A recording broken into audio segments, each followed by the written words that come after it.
What if everything you thought you knew about the Vietnam War was only half the truth? What if, behind the official reports, the press conferences, and the patriotic speeches, there was a completely different story, one buried deep inside classified files? Because for years, the American public wasn't just fighting a war overseas, they were being kept in the dark at home. And when the truth finally came out, it changed America forever. The Vietnam War wasn't just a battlefield conflict, it was a war of information, deception, and silence. From secret bombings to hidden reports, from manipulated incidents to buried atrocities, the truth didn't come out all at once. It leaked, slowly, painfully. And when it did, it revealed something far more disturbing than defeat. It revealed doubt, fear, and decisions made behind closed doors that would cost millions of lives. By the early 1960s, American leaders were already facing a harsh reality. Vietnam was not a war they could easily win. Internal reports suggested that the South Vietnamese government lacked stability. Corruption was widespread. Public support was fragile. Meanwhile, the opposing forces weren't just fighting a war. They were fighting for their country, their identity, their future. And yet, despite these warnings, the war didn't slow down. It escalated. Because walking away wasn't just a military decision, it was political suicide. In 1964, something happened that would change the course of the war: an alleged attack on U.S. naval vessels in the Gulf of Tonkin. The news spread quickly. The reaction was immediate. And within days, Congress gave the green light for full military escalation. But years later, a different story began to emerge. One of the attacks may never have happened at all. Radar misreadings, confusion in the dark, contradicting reports. And yet, it became the justification for war. While Americans believed the war was contained within Vietnam, it was already spreading beyond its borders. Quietly, secretly, bombs were falling in places that weren't even officially part of the war. Villages destroyed, landscapes scarred. But back home, there was silence. No headlines, no public debate. Because some wars are easier to fight when no one is watching. Back in Washington, success needed to be measured. But how do you measure success in a war with no clear front lines? The answer became numbers. Enemy casualties, body counts. Each report painted a picture of progress. But behind those numbers was a growing problem. Pressure to show results led to inflated reports, blurred truths, and a system where statistics mattered more than reality. Because in war, numbers can tell a story, even if it's not the truth. For years, the narrative remained controlled, until it didn't. Journalists, whistleblowers, and insiders began to speak out. Documents surfaced, stories that didn't match official statements. And slowly, the American public began to realize this war wasn't just being fought in Vietnam. It was being shaped at home. And the truth had been carefully managed. As more information came to light, something began to change inside the United States. Trust started to crack. Protests grew louder. Students marched. Veterans spoke out. Families questioned what their sons were fighting for. This wasn't just opposition to a war. It was a loss of belief. Because once people start asking questions, silence is no longer enough. But all of this was just the beginning. Because what came next would shock the world even more. Hidden reports, civilian massacres, and one of the largest leaks in American history. Secrets that were never meant to be seen. And when they finally were, nothing would ever be the same again. What if the truth wasn't just hidden, but locked away in thousands of pages marked top secret? What if the people making the biggest decisions in the Vietnam War knew far more than they ever admitted? And what if one man risked everything to expose it all? In 1971, something happened that the U.S. government feared more than protests, more than criticism, more than the war itself. A leak. Not just any leak, but thousands of pages of classified documents detailing years of decision-making behind the Vietnam War. These weren't rumors. They were official records. Internal communications, secret strategies, hidden doubts, all compiled into what would later be known as the Pentagon Papers. And what they revealed was deeply unsettling. Inside those documents was a pattern. Again and again, leaders privately admitted the same thing. The war was not going as planned. Progress was uncertain. Victory was unclear. And yet, publicly, the message never changed. Optimism, confidence, control. Behind closed doors, doubts were growing. But in front of cameras, the war was still being sold as winnable. Because once a nation commits to war, admitting failure becomes the hardest truth of all. The leak didn't happen by accident. It happened because of one decision.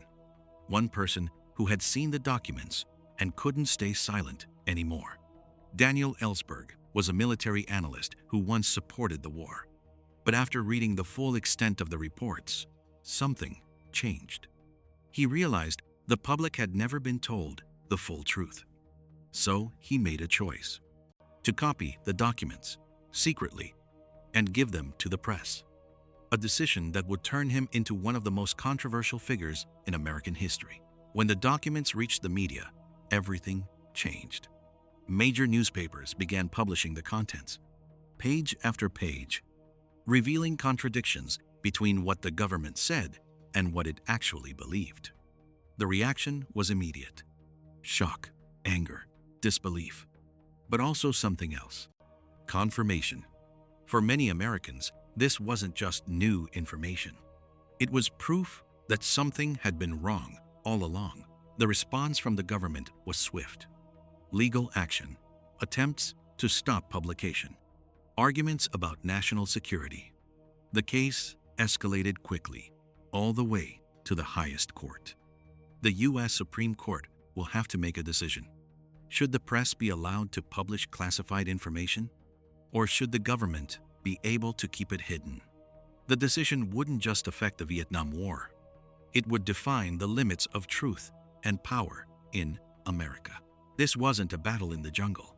It was a battle over information, over who controls the narrative, and over whether the public has the right to know what is done in its name. In the end, the press prevailed. Publication continued, and the Pentagon Papers became one of the most important leaks in modern history. But the damage had already been done. Trust, once broken, is never easily restored. As shocking as the documents were, they weren't the most disturbing truth to come out of the Vietnam War. Because while the papers revealed decisions, another story would reveal consequences. A story not about strategy, but about civilians, about a village, and about a moment where the line between war and humanity was completely lost. At first, it was just a rumor, then a report, then an investigation, and finally, a revelation that would shock the world. What happened in that village would become one of the most controversial events in the entire war. And for a long time, it was almost buried. There are some stories from war that don't sound real. Stories so disturbing, they feel impossible to believe. But this one is different because it happened. And for a long time, it was almost erased from history. It was a quiet morning in a small village. No battle lines, no incoming fire. Just families, farmers, children, daily life in the middle of a war zone. Then the soldiers arrived. What happened next would become one of the darkest moments of the entire Vietnam War. The soldiers were expecting resistance. They had been told the area was hostile, that enemies could be hiding anywhere. But instead of combat, they found civilians, unarmed, vulnerable. And yet, what followed was not restraint. It was chaos, confusion, fear, orders misunderstood or ignored. And in a matter of hours, hundreds of lives were lost. Men, women, children. A moment where the rules of war completely collapsed. After it was over, there were no headlines, no immediate outrage, no national conversation, because what happened that day wasn't meant to be seen. End quote. Reports were written, But they didn't tell the full story. The event was minimized, buried, quietly filed away. And, for a time, it almost disappeared. But the truth has a way of resurfacing. A few voices refused to stay silent. Soldiers who had been there. Journalists who started asking questions. Investigators who followed the inconsistencies. And slowly, the story came out. What had been hidden became impossible to ignore. The world learned what happened in that village. And the reaction was immediate. Shock, anger, disbelief. The event became more than just a single tragedy. It became a symbol of what war can become when control is lost, when fear overrides judgment, when systems fail to hold individuals accountable. For many Americans, it forced a difficult question. If this could happen, what else don't we know? But not all damage from war is immediate. Some of it lingers, quietly, invisibly, long after the fighting stops. During the war, vast areas of land were sprayed with chemicals intended to remove forest cover, to expose enemy positions, to change the battlefield. But the effects didn't stop there. They spread into soil, into water, into lives. Years passed, then decades. But the consequences remained. Families affected in ways no one had predicted, or perhaps not fully acknowledged.